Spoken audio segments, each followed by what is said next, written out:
पितृपक्ष की कथा जानने से पहले यह जानना जरूरी है कि पितृपक्ष का आरंभ कैसे हुआ।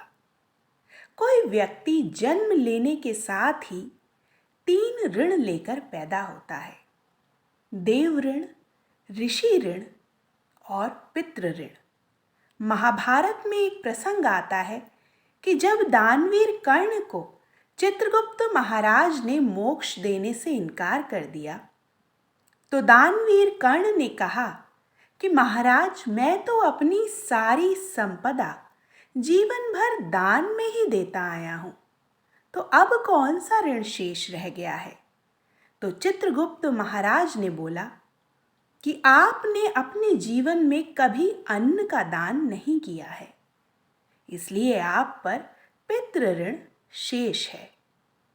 अब आप 16 दिन के लिए पृथ्वी लोक पर जाकर अपने ज्ञात और अज्ञात पितरों का तर्पण, पिंडदान इत्यादि करें और अपने पितरों को खुश करके आएं, तभी आपको मोक्ष मिलेगा। दानवीर कर्ण ने 16 दिन तक अपने ज्ञात और अज्ञात पितरों का श्राद्ध किया, तब जाकर उनको मोक्ष की प्राप्ति हुई। तभी से ये श्राद्ध की 16 दिन की परंपरा चली आ रही है। अब बात आती है कि पितृपक्ष में कथा कौन सी जरूर सुनना चाहिए, जिस कथा को सुने बिना श्राद्ध कर्म आपका अधूरा माना जाता है।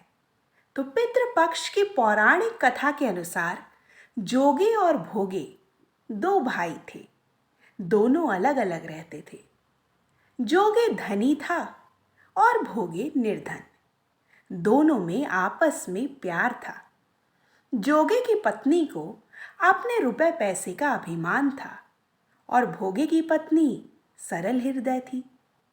पितृपक्ष आने पर जोगे की पत्नी ने उससे पितरों का श्राद्ध करने के लिए कहा।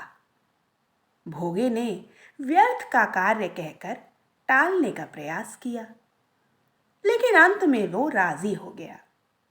अब जोगे की पत्नी ने भोगे की पत्नी को अपने घर पर बुलाया और सारी तैयारियां शुरू कर दी।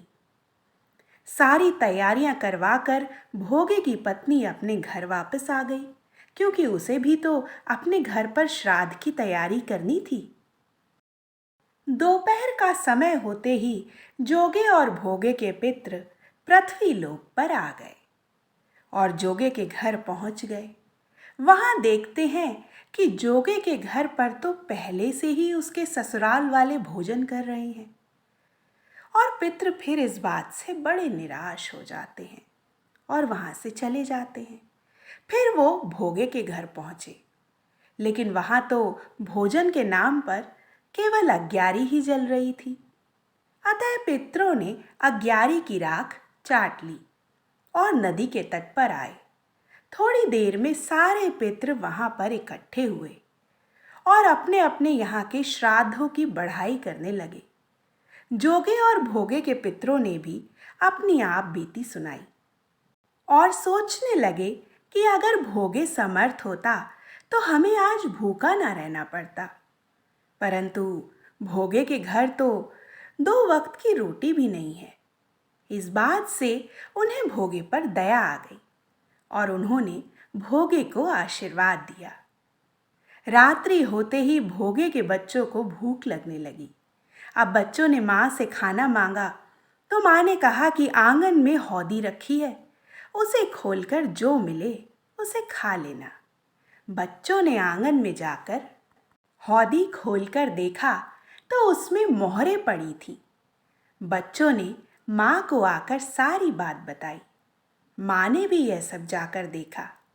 इससे भोगे भी धनी हो गया। अगले साल जब श्राद्ध का समय आया तो भोगे की पत्नी ने 56 भोग बनाए और अब सभी ब्राह्मणों को बुलाकर भोजन करवाया और अपने जेठ जेठानी को भी चांदी के बर्तनों में भोजन कराया। इससे पितर बहुत ही प्रसन्न हुए और तृप्त हुए। मान्यता अनुसार श्राद्ध पक्ष में इस कहानी को सुने बिना आपको श्राद्ध कर्म का संपूर्ण फल प्राप्त नहीं होता है। आज के मेरे वीडियो में बस इतना ही। वीडियो पसंद आया हो तो चैनल को सब्सक्राइब करके बेल आइकन प्रेस ज़रूर करें और वीडियो को लाइक, शेयर और कमेंट अवश्य करें। मिलेंगे अब अपने नेक्स्ट वीडियो में। नमस्कार।